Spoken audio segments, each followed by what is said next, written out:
ओम नमः सिद्धेभ्य।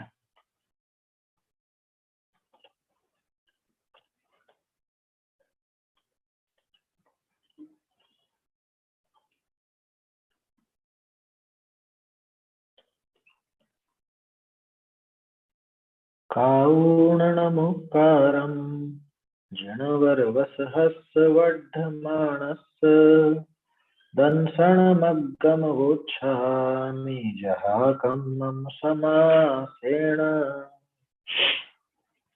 श्रीमद्वीरजिनेश रवि मिथ्यातमहर्ता विघ्नहरन मंगलकरं वन्दो वृषकर्ता।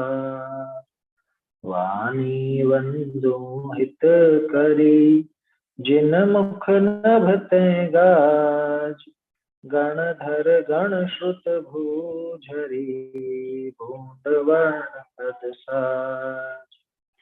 गुरु गौतम वंदो सुविधि संयम तप धरो जिनते पंचम काल में वर्त्यो जिन मकदो।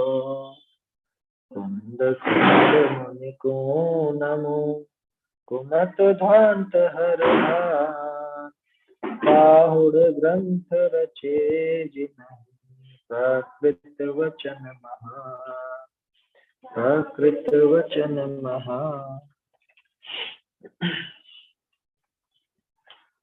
कुंद कुंद आचार्य देव का अष्टपाहुड़ महान ग्रंथ है। इसमें दर्शन पाहुड़ की 17वीं गाथा और 18वीं गाथा भी देखी थी अपन। 17वीं गाथा की तो चर्चा कल करी थी विस्तार से, और 18वीं गाथा जिसमें जैन दर्शन के 3 लिंग भी बताए गए। इसके अलावा बाहरी और कोई लिंग है ही नहीं, बाहरी और कोई भेष होता ही नहीं है जैन दर्शन। इसमें एक शब्द आया जिन दर्शन का लिंग, माने जैन दर्शन का पहचान चिन्ह ये है। तो इस पर विचार करें, जैन दर्शन का पहचान चिन्ह कैसे हुआ, दर्शन का पहचान चिन्ह कैसे। देखो, इसके संबंध में रत्नकरण जी की जो शायद 27वां है, 27वां या 28वां, न धर्मो धार्मिकेर बिना, पढ़ा होगा आप लोग, है ना। धर्म धार्मिक के आधार से रहता है, धर्म को जो धारण करे उसके आधार पर धर्म चलता है। माने धार्मिक नहीं होगा तो धर्म कहां से होगा। बस वैसे ये है कि जैन दर्शन के वेश, माने इन्होंने जैन दर्शन को धारण किया है, ये है जैन दर्शन की ध्वजा उठा करके चलने वाले। जैन दर्शन क्या चीज है, जैन धर्म क्या चीज है, ये पूरे विश्व में, पूरे जगत में प्रसिद्ध करने वाले कोई है तो वो ये 3 वेश। कि तुम्हें जैन दर्शन ढूंढना हो तो इन 3 के पास मिलेगा, इन 3 के अलावा अन्य किसी के पास नहीं। ये बात है यहाँ, इन 3 के अलावा और जो कोई खुद को गुरु कहलाना चाहता हो तरह तरह के वेश धारण करके, वो कोई गुरु नहीं है ना। उसके पास जैन दर्शन भी नहीं जो इस तरह से खुद को गुरु कहलाए अन्यथा वेश धारण करके, उसके पास तो जैन दर्शन भी नहीं है। क्या क्या करो उसके पास, ऐसी बात है इस गाथा। 17वीं गाथा तो बहुत सुंदर थी सही, कि वो सम्यक दर्शन किससे प्राप्त होता है, जो जिन वचन रूपी अमृत से वो प्राप्त होता है। और फिर ये 18वीं गाथा, जिन वचन में दर्शन का लिंग अर्थात भेष, वो भेष कैसा होता है, जैन दर्शन का भेष कैसा, जैन दर्शन का लिंग कैसा, कि वो ये 3 प्रकार का होता है। 3 प्रकार के पहचान चिन्ह, 3 प्रकार से पहचाना जा सकता है कि ये जैन। देखो, इसको इस तरह से भी देख सकते हैं, आप एक सरदार जी को देखते ही पहचान जाते हो कि ये सरदार है ना। आप एक मुसलमान को देखते ही पहचान जाते हो कि मुसलमान। जैन को देख करके पहचानोगे जैन है? ये 3 वेश वाले पक्के में जैन है, ये पहचान सकते क्या। ये साक्षात जैन जिनेंद्र देव ने जो वेश धारण किया यथाजात रूप, वैसा ही वेश हो जिनेंद्र भगवान जैसा, है ना, मुनिराज का, तो क्या ये जैन। वो क्षुल्लक और एलक का वेश हो, वो अन्य मत में नहीं मिलता है, वैसा वेश नहीं मिलता, है ना। और वैसे ही जो आदिका माता जी हैं, ये 3 वेश है। और कोरे बाहरी वेश की बात नहीं है, उनके साथ में वो जैन दर्शन अंदर मौजूद है। वो जैन दर्शन उनकी बातों में, उनकी क्रियाओं में, उनकी श्रद्धा में, ये सब में रचा बसा है जैन दर्शन।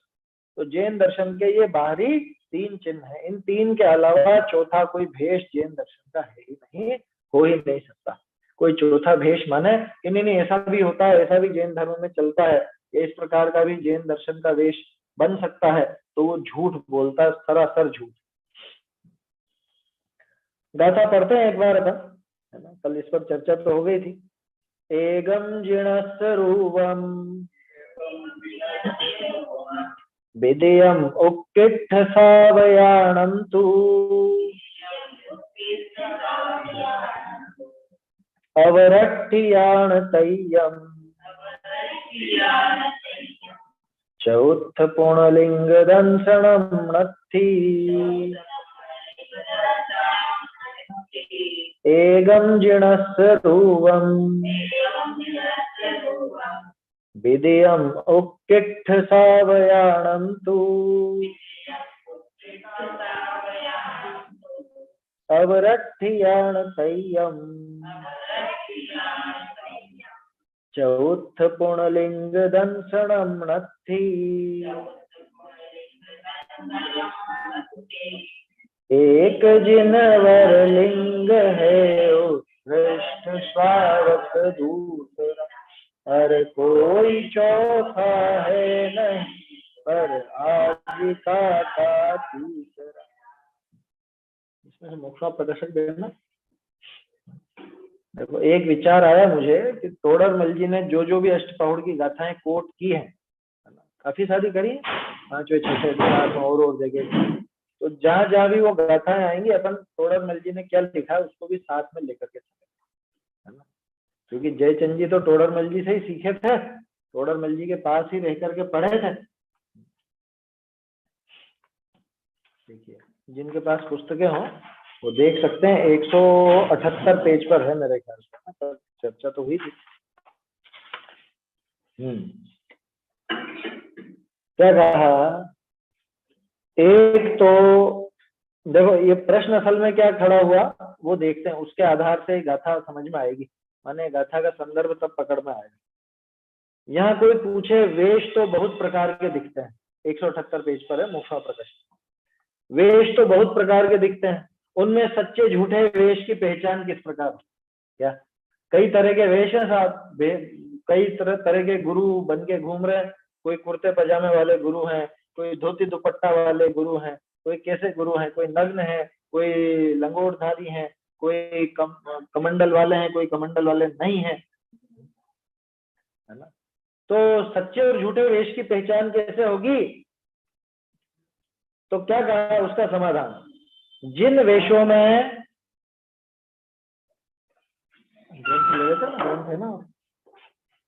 जिन वेशों में विषय कषाय का कुछ भी लगाव नहीं है वे वेश सच्चे हैं।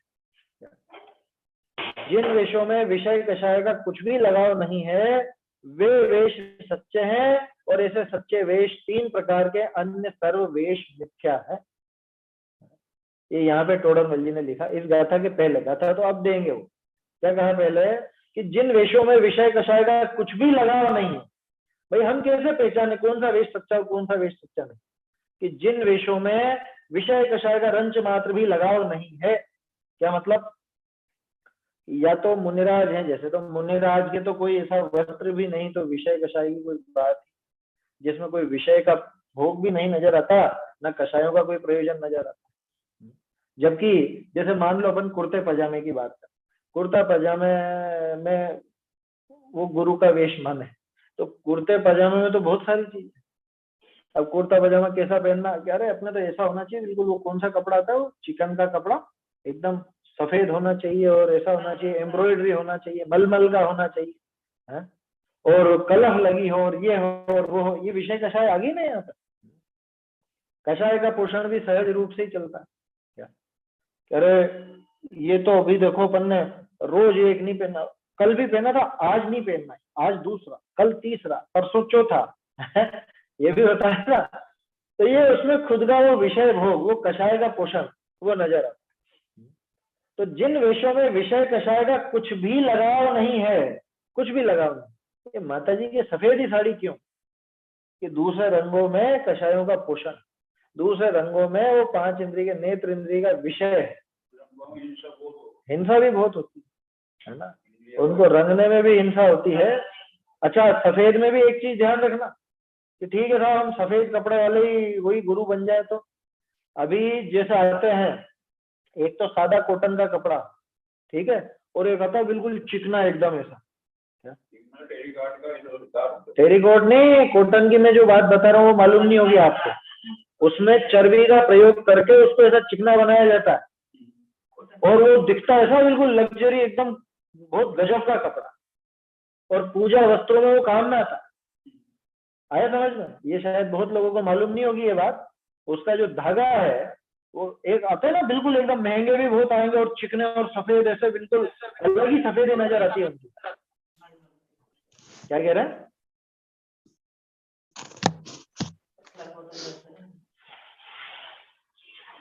बहुत बारीक ऐसा कॉटन का कपड़ा आता है, बहुत बारीक वस्त्र होता है, और समझ लीजिए कि बहुत ही ज्यादा ऐसा सफेदी भी ऐसी चमकती है उसकी अलग से। तो उसके बारे में पूरा लेख आया था और वीडियो भी है उसकी, तो काफी मतलब बात चल चुकी है पहले। तो वो कपड़ा काम में लेने लायक नहीं है। उसका जो धागा उसमें काम में लिया जाता होता तो कॉटन है, लेकिन वो चर्बी आदि के बीच में से निकाल करके उसको चिकनाई और मजबूती प्रदान की। आया समझ?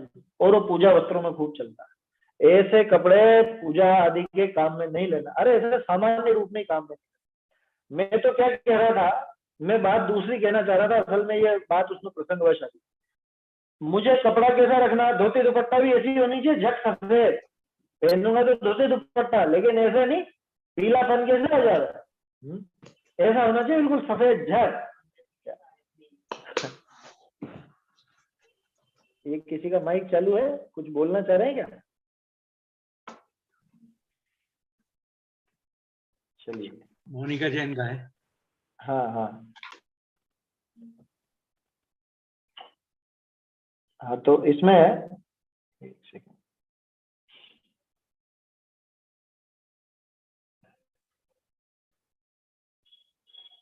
चलिए, तो क्या कह रहा हूं कि विषय कषाय का जिस वेश में कुछ भी लगाव नहीं है वो वेश सच्चा मार्ग। क्यों? क्योंकि जैन दर्शन तो विषय कषाय से विपरीत बात करता है। यहाँ विषय कषाय का पोषण नहीं चाहिए, और जिन वेशों को धारण करके विषय कषाय का ही पोषण करूं तो फिर वो वेश उचित नहीं। जैसे मान लो किसी ने प्रतिज्ञा कर ली कि मैं तो कुर्ता पजामा ही पहनूंगा जिंदगी में, ठीक है ना।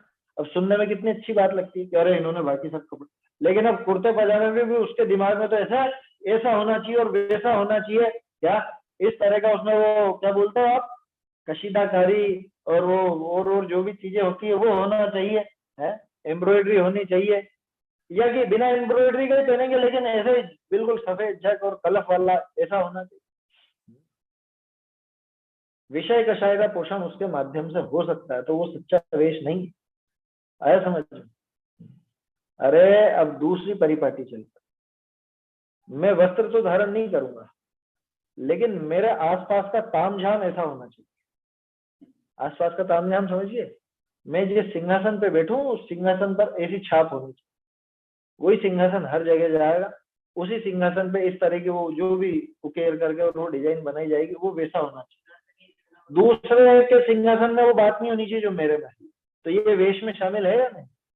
ये उस वेश में ही शामिल है। समझ में आ रही बात? ये उस वेश में ही शामिल है। तो वो वेश बिगाड़ लिया उसने, भले यूं जिन मुद्रा धारण करी थी, लेकिन आसपास के तामझाम से अपना एक वो क्या कहते हैं, एक वो छवि वैसी बना ली, तो खुद का वेश ही तो है। तो यहाँ पे शुरुआत ही ऐसी करी टोडरमल जी कि जिन वेशों में विषय कषाय का कुछ भी लगाव नहीं है वे वेश सच्चे हैं। और ऐसे सच्चे वेश 3 ही प्रकार के होते हैं पूरे विश्व में। ऐसे सच्चे वेश 3 प्रकार के, अन्य सर्व वेश मिथ्या। कौन कौन से 3 प्रकार के? फिर उन्होंने गाथा कोट करी है। क्या वही षट पाउड़ में कुंदकुंदाचार्य ने, श्री कुंदकुंदाचार्य ने कहा ना, फिर ये गाथा दी। इसका अर्थ, एक तो जिन स्वरूप निर्ग्रंथ दिगंबर मुनि का लिंग, देखो क्या खुलासा किया। एक तो जिन स्वरूप, एगो एगम जिणस्त रूपम, तो कोई कह सकता था मुनि का तो नाम ही नहीं आया, यहाँ पे तो जिनेन्द्र का नाम आया है और फिर उत्कृष्ट श्रावक का नाम आया है और तीसरा माता जी का नाम है। मुनिराज का नाम कहा है? कह रहे मुनिराज को जिन स्वरूप ही कहा, क्योंकि मुनिराज के रूप में और जिनेन्द्र भगवान के रूप में कोई अंतर नहीं होता। बताओ कोई फर्क हो तो? समझ में आ रही है बात? तो जिन स्वरूप निर्ग्रंथ दिगंबर मुनि का लिंग, निर्ग्रंथ जो दिगंबर मुनि है उनका लिंग माने वो जो वेश है वो साक्षात जिनेन्द्र जैसा यथा व्यास स्वरूप। दूसरा उत्कृष्ट श्रावकों का रूप कौन सा? 10वीं 11वीं प्रतिमाधारी श्रावक का लिंग। कल चर्चा की थी ना अपन ने, उत्तम मध्यम जगन ऐसे श्रावकों के भेद करते हैं, तो पहले से 7वें तक वो जगन्य में ले लेते हैं, 8वां 9वां मध्यम में ले लेते हैं और उत्कृष्ट में ये 10वीं और 11वीं प्रतिमा। तो श्रावक का लिंग। और तीसरा आर्जिकाओं का रूप, ये स्त्रियों का लिंग, ये अलग से खुलासा भी करते हैं। स्त्रियों के लिए कौन सा? कि स्त्रियों के लिए आर्जिकाओं का। पुरुषों के लिए कि पुरुषों के उत्कृष्ट श्रावक का अथवा मुनिराज का। वो मुनिराज का भी जिन लिंग है ना, मुनिराज का जो वेश है वो जिन लिंग कहलाता है। ऐसे अच्छा, मुनिराज का एक नाम चलता है जिन लिंगी। जिन लिंगी नाम सुना होगा आपने शास्त्रों में, जिन लिंगी कहा जाता है मुनिराज को, क्योंकि जिनेन्द्र भगवान का जो वेश है वही मुनिराज का वेश। ऐसे 3 लिंग तो श्रद्धान पूर्वक हैं। क्या मतलब? कि जिनके हृदय में वो श्रद्धान हो उनके ये 3 लिंग नजर आते हैं, अथवा सच्चे श्रद्धान के कारणभूत ये 3 लिंग, ऐसा भी अर्थ ले सकते। ये 3 लिंग तो श्रद्धान पूर्वक हैं तथा चौथा कोई लिंग सम्यक दर्शन स्वरूप नहीं। चौथा कोई लिंग है ही नहीं इस तरह का, सम्यक दर्शन स्वरूप नहीं है। क्या मतलब?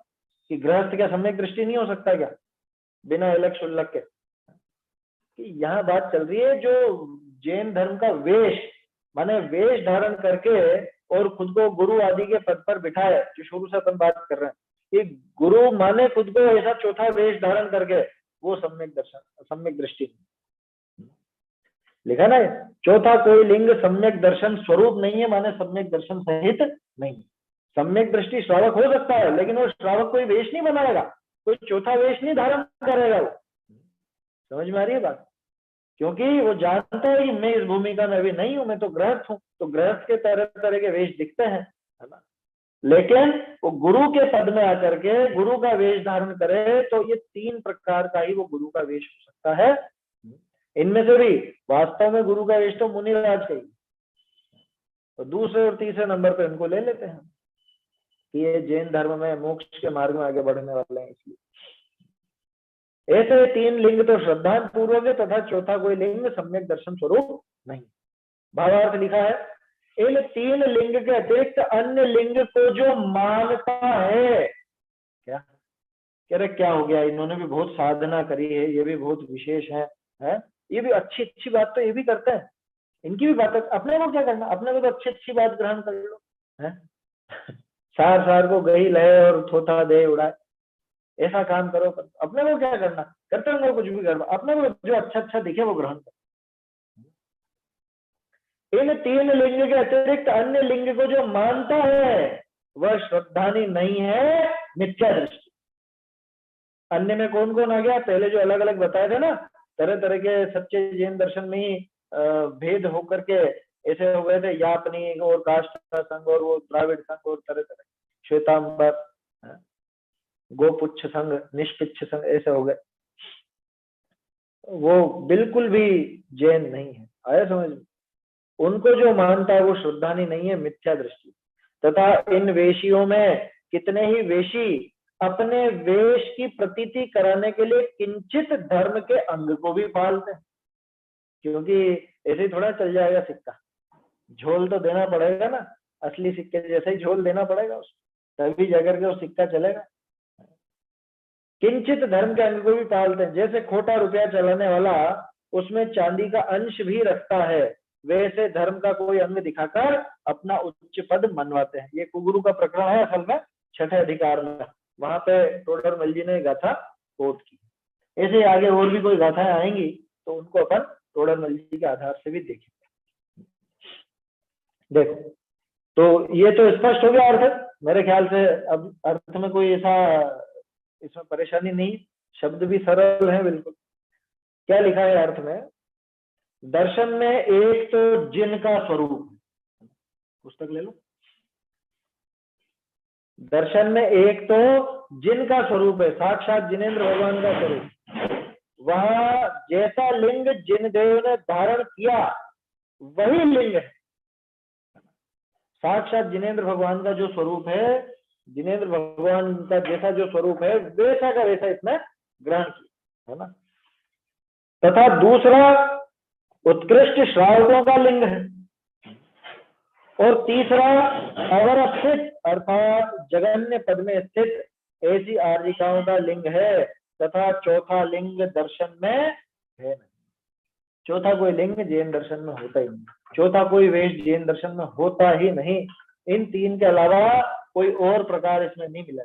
न सफेद कपड़े वाला मिलेगा, न लाल कपड़े वाला मिलेगा, न पीले कपड़े वाला। समझ में आ रही है बात? और बिना कपड़े में भी तामझाम वाला भी नहीं मिलेगा, वो असली रूप नहीं है ना। कि और कुछ नहीं, शरीर के ऊपर तो कुछ धारण नहीं करना, लेकिन आसपास सब पूरी व्यवस्था करके समझ में आ रही है बात?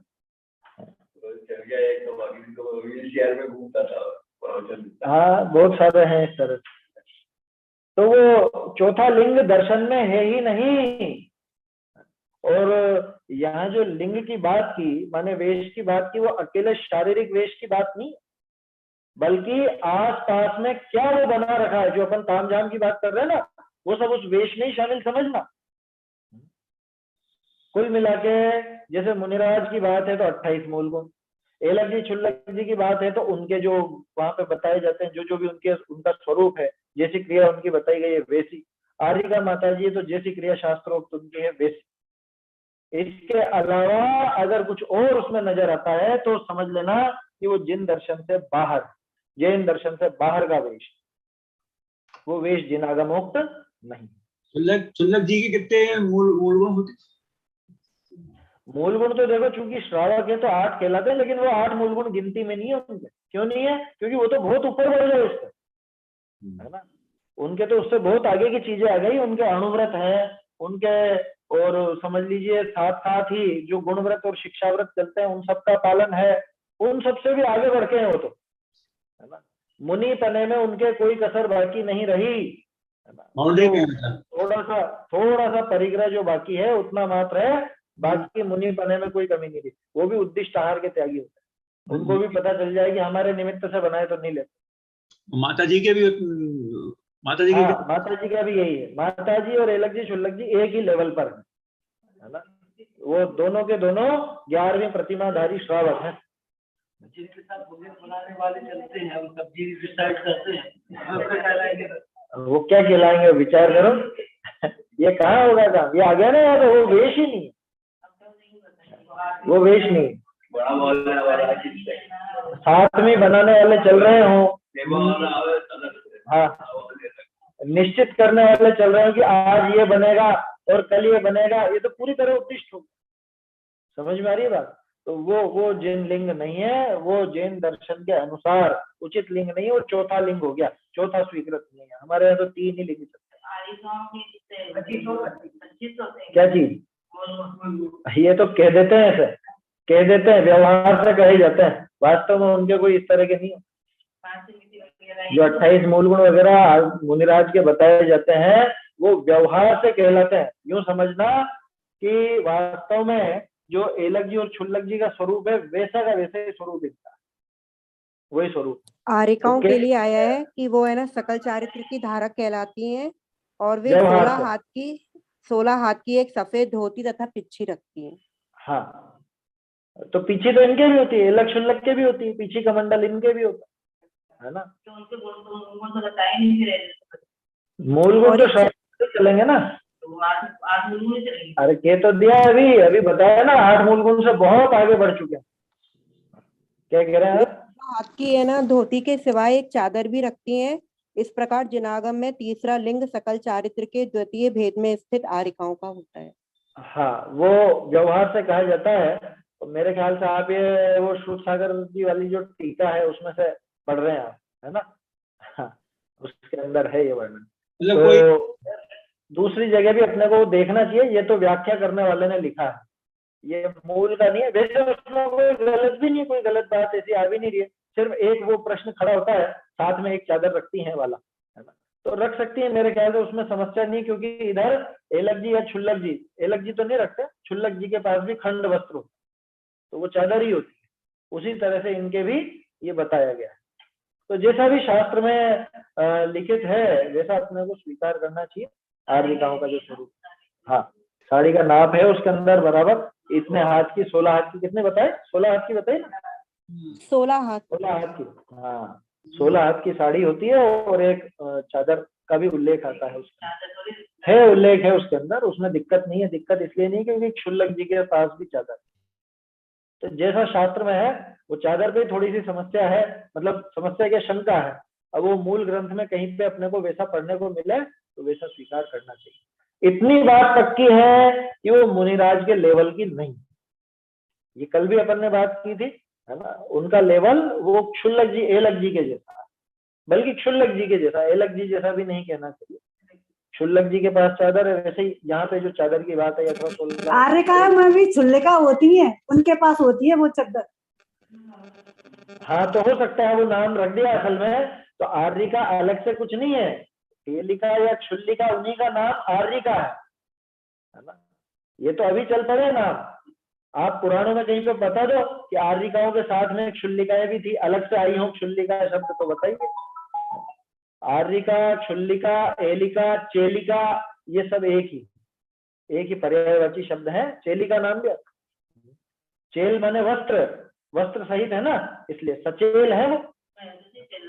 हाँ,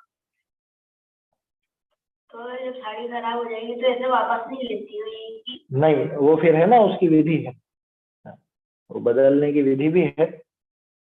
देखो, तो ये 3 लिंग बताए हैं जैन शासन में, इन 3 के अलावा चौथा कोई लिंग होता नहीं है, और इन 3 लिंग में भी अगर कोई धारण करके विपरीतता करे तो समझ लेना वो लिंग बिगाड़ा, उसने वेश बिगाड़ा, जैन दर्शन का वेश उसने बिगाड़ लिया, वो पूज्य नहीं है, और उसको मानने वाला, उसको नमस्कार करने वाला वो खुद भी सम्यक दर्शन के लायक नहीं, उसे सम्यक दर्शन नहीं होता, क्योंकि ये 3 वेश सम्यक दृष्टि के बताए, सम्यक दर्शन के बताए हैं। आया समझ? देखिए भावार्थ, अर्थ तो हो गया ना, चौथा लिंग दर्शन में है नहीं। भावार्थ, जिन मत में तीनों लिंग अर्थात भेष कहते हैं, एक तो वह है जो यथाजात रूप जिनदेव ने धारण किया, यथाजात रूप जिनदेव ने धारण कि मुनिराज का, कि मुनिराज ने भी वही धारण किया, मुनिराज ने अलग से क्या, जिनेन्द्र देव का जो रूप है वही मुनिराज ने धारण किया। और जिनेन्द्र देव ने कौन सा धारण किया?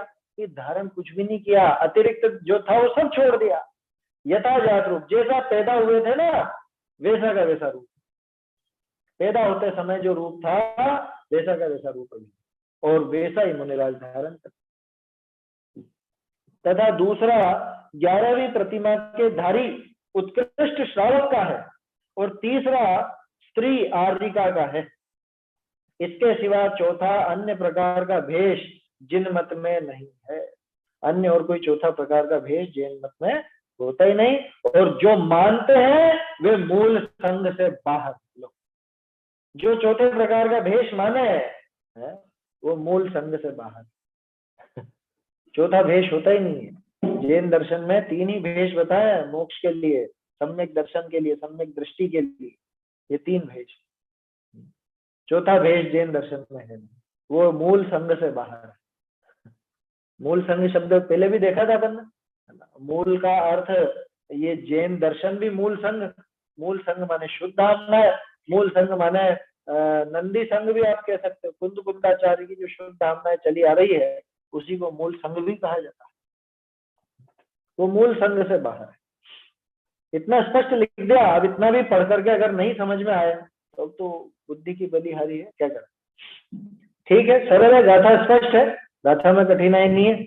ये ध्यान रखने लायक है कि भाई तीसरे के अलावा चौथा कोई वेश होता है ना, चाहे कैसा भी धारण कर लिया लाल कपड़े का हो कि सफेद का हो कि पीले का हो कि किसी भी और तरह का, या बिना कपड़े का हो लेकिन और दूसरे ताम झाम वो नहीं होता।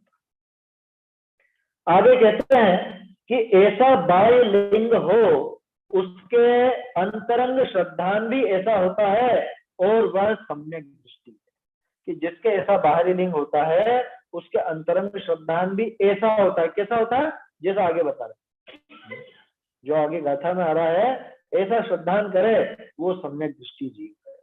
बाहर में ऐसा वेश भी होता है और अंदर में ऐसा श्रद्धान। देखिए गाथा बढ़िया है, सारी चीजें आ गई इसमें। असल में 19वीं और 20वीं गाथा का सेट है, क्योंकि 19वीं गाथा अकेली पढ़ोगे ना तो अर्थ बराबर ख्याल में नहीं आया। 20वीं गाथा में इसका पूरा सार दिया है एक तरह से। 19वीं गाथा में तो अधूरी बात है। देखते हैं। छदवणोपयत्था पंचत्थी सप्ततच्चणिद्दिट्ठा सद्दहिताणरूवम् सो सद्दिट्ठि मुने यव्वो छदवणोपयत्था पंचत्थी सप्ततच्चणिद्दिट्ठा सद्दहिताणरूवम् सो सद्दिट्ठि मुने यव्वो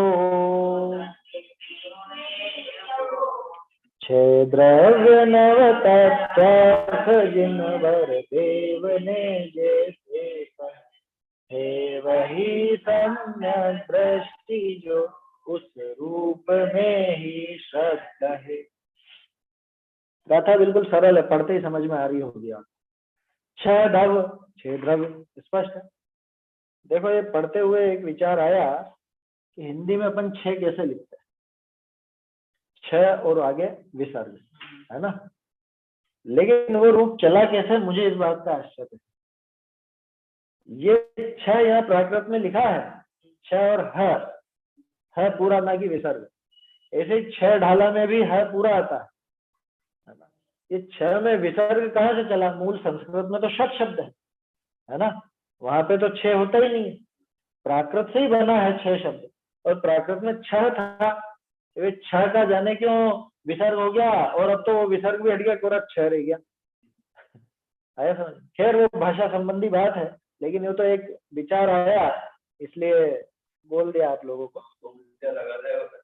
हाँ, वो विसर्ग असल में हलंत कोई विसर्ग समझ लो क्या, जहाँ है पूरा नहीं बोलना हो, सिर्फ है की वो ध्वनि निकालनी हो, छह, तो वह विसर्ग लगाया जाता। अच्छा है, वो तो बच्चों को ऐसे सिखाते हैं। विसर्ग का अर्थ वो है की ध्वनि निकालनी है, बोलना नहीं, बस, है ना। ऊष्मा निकालते हैं ना जैसे। खैर वो भाषा संबंधी बात है, वो विषय नहीं है। ये तो सहज रूप से एक दिमाग में आई बात, ये छह विसर्ग वाला कहाँ से चल पड़ा। हाँ, हिंदी में जो छह ऐसा लिखा ना, ऐसे लिखा जाता है। संस्कृत होगी हिंदी में भी, हाँ छह ऐसे लिखा जाता है। हाँ, जो विद्यालयों में और इनमें चलता है। हाँ, ठीक है ना, यही चलना चाहिए कायदे से। छह द्रव्य समझ में आ रहा होगा, तो छह द्रव्य स्पष्ट है। णव पयत्था, णव यानी नौ, पयत्था माने पदार्थ, सप्त तच्च, है ना, सात तत्व। कितना स्पष्ट है, कितनी सीधी भाषा है प्राकृत, और ये गाथा तो आसानी से याद हो जाए, एक शब्द छूट गया। पंचत्थी, पंचत्थी माने 85 का, है ना। 6 द्रव्य, 9 पदार्थ, 5 अस्तिकाएं, 7 तत्व। निर्दिष्ठा, निर्देश किए गए हैं, निर्दिष्ट हैं। किसके द्वारा निर्दिष्ट? कौन है कहने वाला? कि साक्षात जिनेंद्र देव, केवल ज्ञानी है, जिन्होंने पूरे विश्व को अपनी एक समय के पर्याय में ग्रस्त कर लिया। पूरे विश्व को एक समय की पर्याय में जिन्होंने जान लिया, उन महान केवल ज्ञानी ने ये 6 द्रव्य, 9 पदार्थ, 85 7 तत्व कहे हैं। ये उनकी महिमा क्यों गई मैंने? अरे इसलिए कि ये है ऐसे, ये कोई एरे एरे की बात नहीं है, रास्ते चलते ने नहीं कहा। किसने कहा? कि साक्षात तीर्थंकर भगवान ने कहा। तीन लोग को जानने वालों ने कहा है। अब जो उनकी बात पर सद्दही ताण रूवम, ताण रूवम, ताण यानी उनके, उनके किनके, उन 6 द्रव्य 9 पदार्थ 5 अस्तिकाएं 7 तत्व, इनके रूप को जो सद्दही, जो श्रद्धा करता है, श्रद्धाति है ना, जो इनकी श्रद्धा करता है, सो सद्दिष्टि मुणेयव्यो, वो सदृष्टि मुणेयव्यो, मुणेयव्यो मतलब जानना चाहिए, वो उसको सम्यक दृष्टि जानना चाहिए। अब ये ताण शब्द है ना, ताण, इसके 2 अर्थ निकाल सकते हैं। ताण रूपम, उनके रूप को, किन के रूप को, एक तो जो ऊपर की गाथा में कहे गए हैं 6 द्रव्य 9 पदार्थ 5 अस्तिकाएं और 7 तत्व, उनके रूप। दूसरी बात, वाक्य तो पूरा हो चुका था, निदित था, वो कहे गए हैं, है ना। अब जिसने कहे उनके रूप को, बात समझ में आ रही है? माने 7 तत्व का श्रद्धान भी आ गया और देव का श्रद्धान भी आ गया। तो ताण शब्द को हम दोनों तरफ प्रयोग कर सकते है ना। ये जो 7 तत्व 9 पदार्थ 5 अस्तिकाएं और 6 द्रव्य कहे गए हैं, उनके रूप को माने जैसे वो है वैसा का वैसा ही उनका श्रद्धान करे, एक तो ये, और जिन्होंने उनका निर्देश किया उनके रूप को, माने सच्चे देव के स्वरूप का जो बराबर श्रद्धान करता है वो सम्यक दृष्टि, उसे सम्यक दृष्टि जानना चाहिए। तो दोनों चीजें शामिल हो गई ना, सच्चे देव शास्त्र गुरु और 7 तत्व, ये दोनों परिभाषाएं आ गई यहाँ। सो सद्दिष्टि मुणेयव्यो, उसको सम्यक दृष्टि जानना, वो सम्यक दृष्टि है क्या? चलो इतने में सम्यक दृष्टि हो गया कि रुको अभी, जल्दबाजी मत करो। मैंने इसीलिए कहा कि ये सेट है ना। ये 20वीं गाथा इसके अर्थ का खुलासा करेगी। अभी तो 19वीं गाथा में अपन ने ये देखा है कि इन सब पदार्थों को जो श्रद्धान करता है, इन सब पदार्थों को जो अपने श्रद्धा में बिठाता है, वो जीव सम्यक दृष्टि होता है। अभी इतना ही समझो, क्या, क्यों, कैसे, क्यों नहीं या क्यों, ये सब चीजें अगली गाथा में आएगी। अभी तो अपने को इनका स्वरूप देखिए। अर्थ, 6 द्रव्य 9 पदार्थ 5 अस्तिकाएं 7 तत्व, यह जिन वचन में कहे हैं उनके स्वरूप का जो श्रद्धान करे उसे सम्यक दृष्टि जान, जो इनके स्वरूप का श्रद्धान करे उसको सम्यक दृष्टि जान। इनके स्वरूप का 6 द्रव्य का एक बार दोहरान कर लेते हैं। वैसे तो सभी पढ़े लिखे लोग हैं, है ना, सभी वर्षों के स्वाध्यायी बैठे हुए हैं, फिर भी दोहरान कर लेना चाहिए, जल्दी क्या। 6 द्रव्य, जीव पुद्गल धर्म अधर्म आकाश काल, है ना। 7 तत्व, जीव अजीव आश्रव बंध संवत निर्जरा मोक्ष, इन्हीं में पुण्य और पाप जोड़ दो तो 9 पदार्थ, और क्या रहा, 5 अस्तिकाएं। 5 अस्तिकाएं, 6 द्रव्यों में से काल को हटा दो, सरल है, याद करने में कोई कठिनाई भी नहीं, बिल्कुल सीधा है।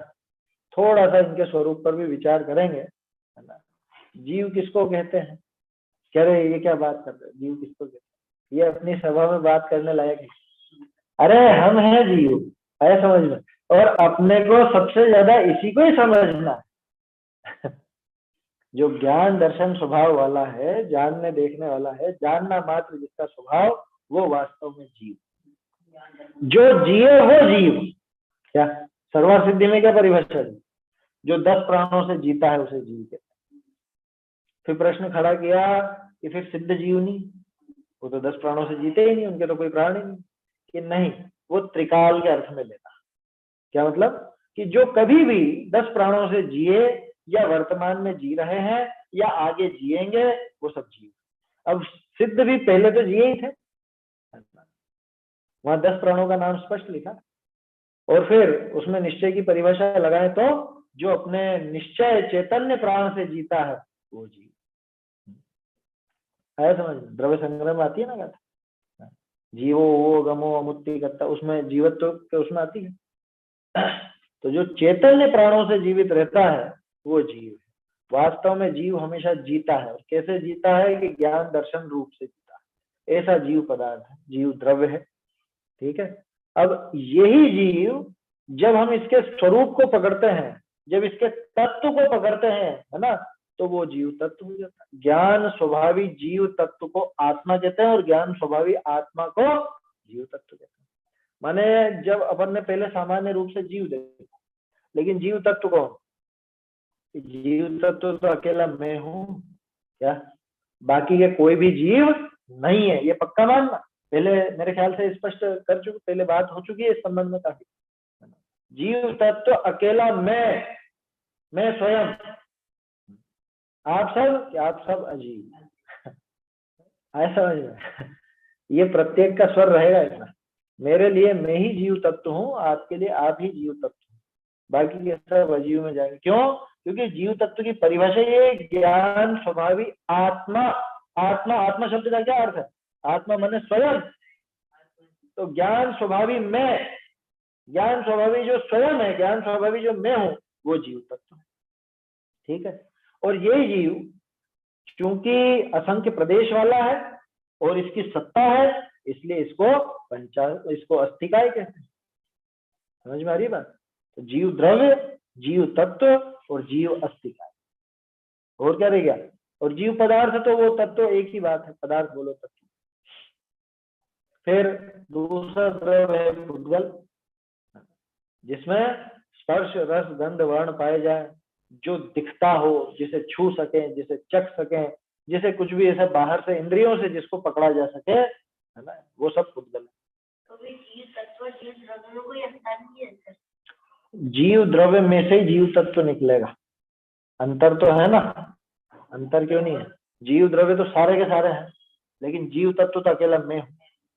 ऐसा समझ में आई बात? जीव तत्व की संख्या कितनी? एक।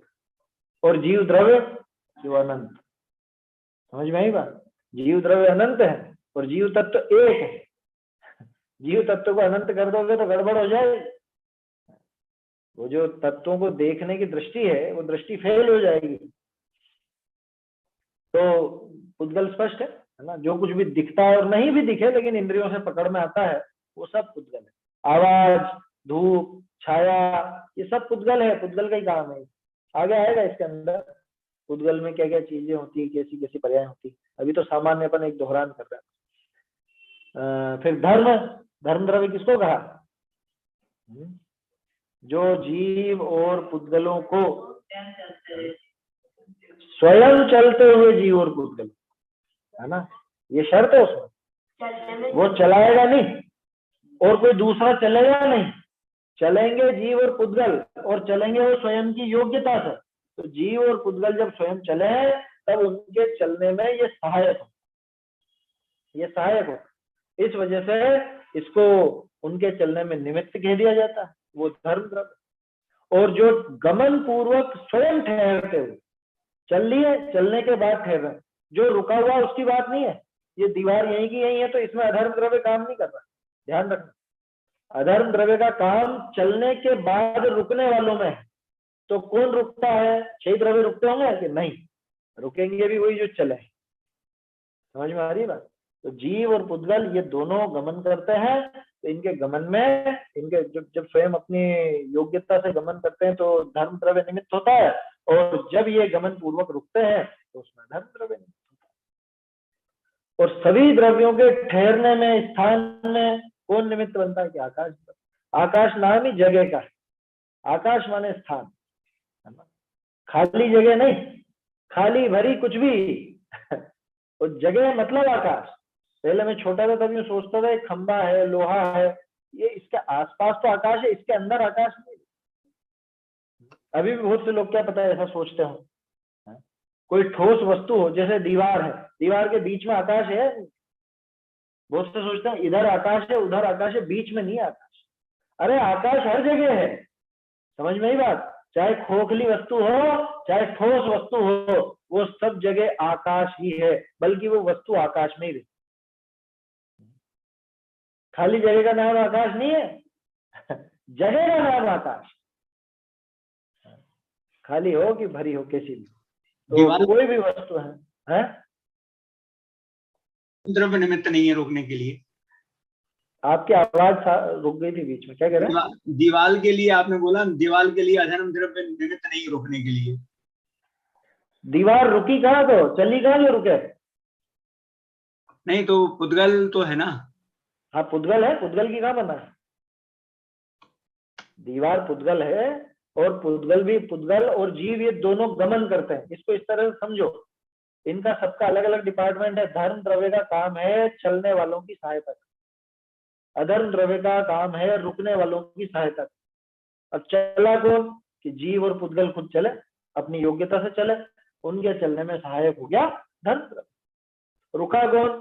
कि जीव और पुद्गल स्वयं गमन पूर्वक रुके, तो उनके रुकने में, ठहरने में नहीं, ठहरने का अर्थ अगर रुकना लेते हो तो ले सकते हैं, तो उसमें अधर्म द्रव्य निमित्त होता है। और ठहरे हुए होने में माने स्थिर होने में, जिस जगह पे वो वस्तु मौजूद है, स्थिर है, जगह तो घेरी रखी है ना। कोई भी पदार्थ हो जगत में थोड़ी बहुत जगह तो लेगा ही लेगा, तो वो जगह कौन देगा? कि वो जगह आकाश देता है। आकाश देता क्या है? वो जगह खुद आकाश ही है। उस आकाश में इन सब द्रव्यों की स्थिति होती है। 6 के 6 द्रव्य आकाश में स्थिति करते हैं। गजब की बात है, धर्म द्रव्य खुद गमन नहीं करता, अधर्म द्रव्य खुद चल करके रुकता नहीं है ना। कहाँ चले बताओ? पूरे 3 लोक में ठसाठस भरा हुआ, जाएगा कहाँ? उसके तो हाथ पांव सब पेक है। समझ में आ रही है बात? जैसे किसी को एक बक्से में बंद कर दिया जाए, एक चौकोर बक्सा हो और उसके अंदर ऐसा बंद कर दिया, पैक कर दिया, बिल्कुल हाथ पांव ऐसे एकदम यूं सिकोड़ करके बैठ गया है, कैसे कहाँ हिलेगा बताओ? कहीं पे गमन करेगा? तो बिल्कुल गमन नहीं कर सकता। समझ में आ रही बात? ऐसा है, तो बिल्कुल भी जगह नहीं है गमन करने की। तो धर्म द्रव्य का गमन नहीं होता, अधर्म द्रव्य का भी गमन नहीं होता, दोनों का रुकना भी नहीं होता। आकाश द्रव्य भी गमन नहीं करता। काल द्रव्य, काल द्रव्य का भी गमन वमन का काम नहीं। काल द्रव्य का काम क्या है? काल द्रव्य का काम है प्रत्येक द्रव्य के परिणमन में निमित्त होना, है ना। क्योंकि प्रत्येक द्रव्य की पर्याय तो होती है, और अपने द्रव्यत्व गुण की शक्ति से, द्रव्यत्व गुण की ताकत से प्रत्येक द्रव्य में पर्याय होती है। लेकिन उस पर्याय में निमित्त बनता है काल द्रव्य, उसमें निमित्त ये काल द्रव्य। और ये जो घड़ी घंटा दिन मिनट ये जो बंद बोलते हैं ना, ये तो व्यवहार काल है, ये काल द्रव्य नहीं है। बहुत से लोग ये सोचते हैं काल द्रव्य की पर्याय है, काल द्रव्य की ऐसी पर्याय नहीं।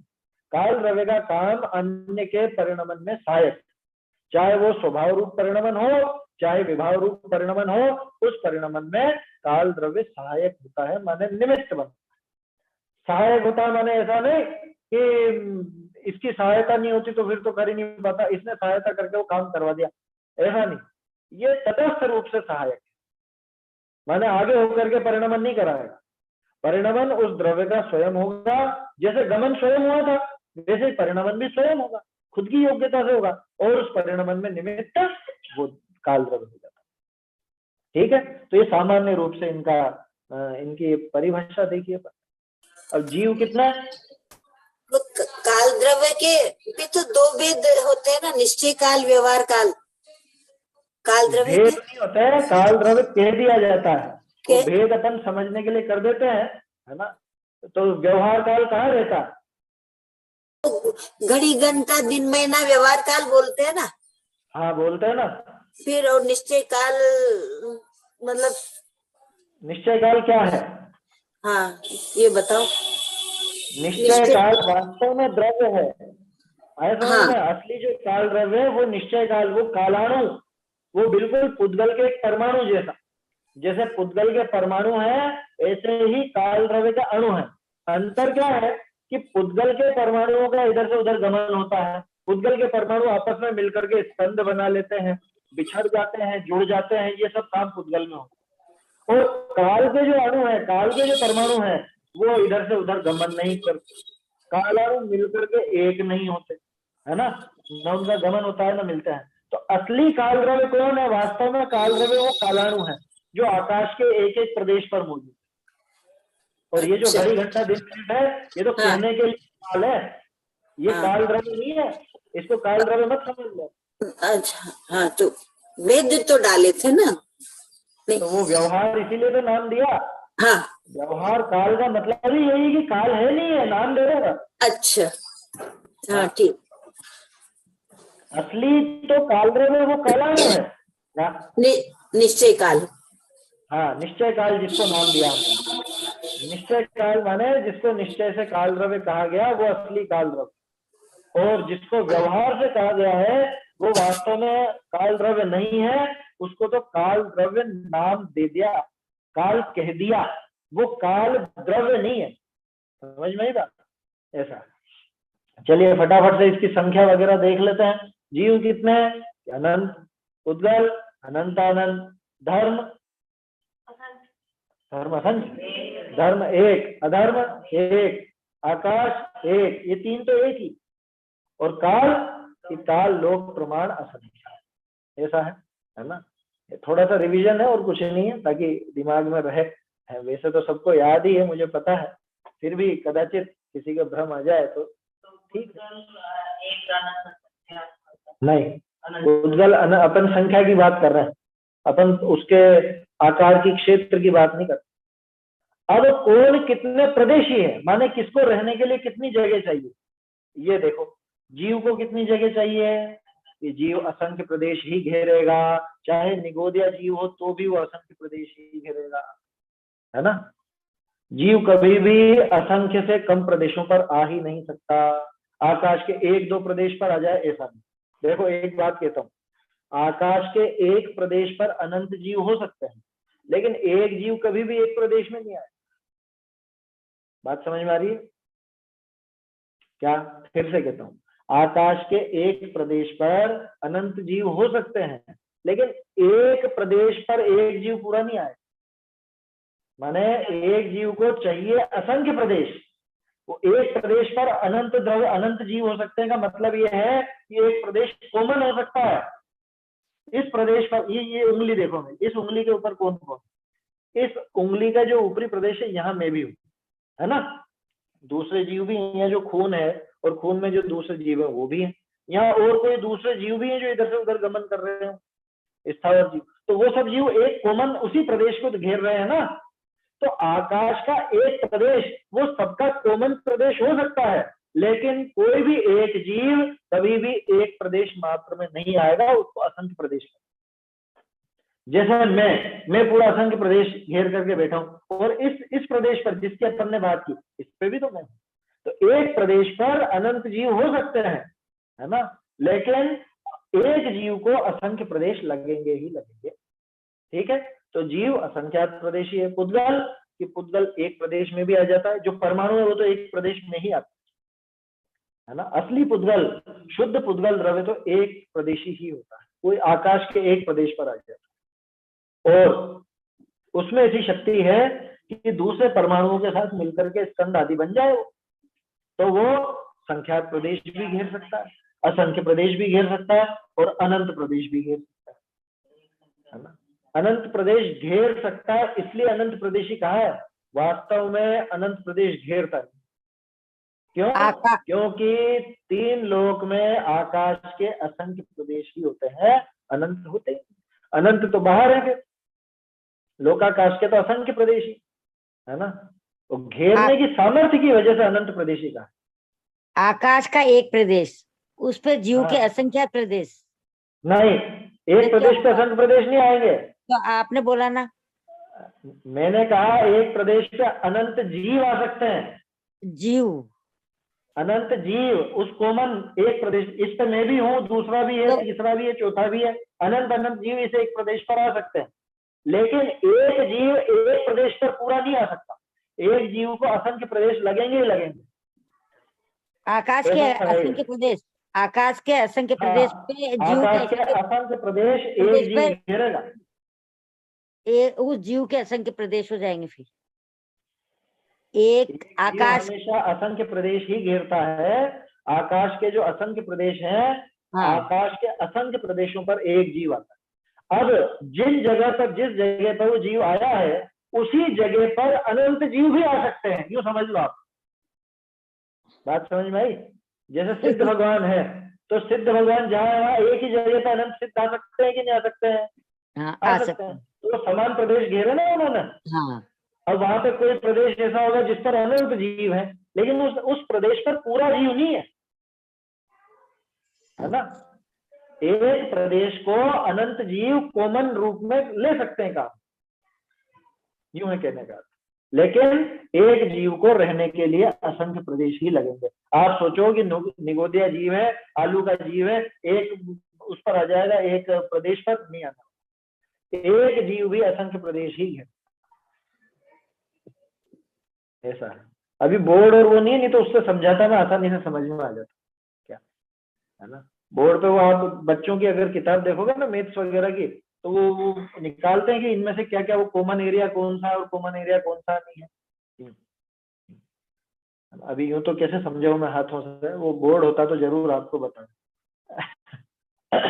देखिए है ना, समय तो हो गया अपना। तो ये अपन ने कहाँ तक की होगी थी बात, पुद्गल की हो गई, जीव पुद्गल है ना। धर्म, धर्म कितने प्रदेश घेरेगा, उसको भी असंख्य प्रदेश, उसको तो लोक प्रमाण असंख्यात चाहिए। जीव को लोक प्रमाण असंख्यात नहीं चाहिए, असंख्यात चाहिए, वो कितना भी हो सकता है ना। लोकाकाश के प्रमाण हो चाहे उससे कम हो, कितना भी हो, वो असंख्य प्रदेश घेरता है। जैसे मैं फैलूं तो 3 लोक में फैल जाऊं, और अभी ये 5, 5.5, 6 फुट का जो भी आकार है, इस आकार में फैला हुआ, लेकिन इसमें भी असंख्य प्रदेश है और लोकाकाश में भी पूरा असंख्य प्रदेश है। असंख्य के भी असंख्य भेद होता है। तो जीव को असंख्य प्रदेश चाहिए, पुद्गल को, असली पुद्गल को तो एक ही प्रदेश चाहिए, और स्कंद हो तो संख्यात, असंख्यात अथवा अनंत प्रदेशी भी कहा जाता है। धर्म द्रव्य को लोक प्रमाण असंख्यात प्रदेश, अधर्म द्रव्य को लोक प्रमाण असंख्यात प्रदेश, आकाश के अनंत प्रदेश, क्योंकि लोकाकाश जितना ही नहीं है, आकाश तो लोकाकाश के भी बाहर है ना, सब जगह है। असल में आकाश का ही तो भेद है, लोकाकाश है, लोकाकाश किसका भेद, आकाश के है ना। और काल कि काल द्रव्य भी असली परमाणु जैसा एक प्रदेश, काल द्रव्य एक प्रदेशी ही है। ठीक है, तो ये प्रदेशों की बात अपन ने इसलिए की क्योंकि पंचास्तिकाय जो चलती है बात 5 अस्तिकाय की, उसमें ये बात समझने की है ना। जो बहुप्रदेशी होते हैं उनको काय कहा जाता है, इसलिए जो काल है वो काय नहीं, जीव काय है, पुद्गल काय है, धर्म अधर्म आकाश भी काय है, क्योंकि ये एक प्रदेश से ज्यादा प्रदेश आया समझ में। पुद्गल की वो शंका खड़ी मत करना कि पुद्गल तो एक प्रदेशी है ना, यार उसमें सामर्थ्य है, संख्यात असंख्यात अनंत प्रदेशी कहा जाता है उसको, इस वजह से उसको काय कह दिया जाता है ना। और कालाणु वो काय नहीं, अस्थि तो है क्या, ये 6 के 6 द्रव्य अस्थि रूप तो है, सत्ता तो है इनकी, लेकिन काय 6 के 6 नहीं है। काल द्रव्य को छोड़ के बाकी ये 5 काय भी हैं, इसलिए इन 5 को अस्तिकाय कहा जाता है, और जो काल द्रव्य है उसको अस्तिकाय नहीं कहा जाता। तो ये 6 द्रव्य और 5 अस्तिकाय की बात है ना। तत्व और पदार्थ के संबंध में अपन कल बात करेंगे, और फिर इसका भावार्थ देखेंगे। गाथा बोल लेते हैं। छदवणवपयत्था पंचत्थि सप्ततच्चनिदिट्ठा सद्दायिताणरूपम् सो सद्दिट्ठि मुने यवो छेद्रव्यनवतत्पार्थ जिन्वर देवने जैसे कहे, है वही सम्यक दृष्टि जो उस रूप में ही श्रद्धा है। चैतन्य का स्मरण प्रतिक्षण ही करो रे, नव के अनंत दुख को क्षण में हरो रे, अक्षय अनंत सौख्य निधान पाओ, गाओ अरे इसी के गीत गाओ।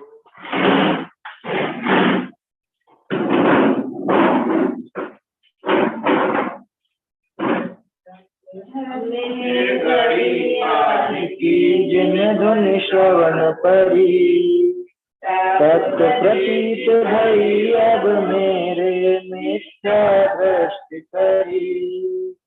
धन्य धन्य है घड़ी आज की जिन धुन श्रवण करी, जड़ते भिन्न लखी तुम मूर्ति चेतन परत भरी।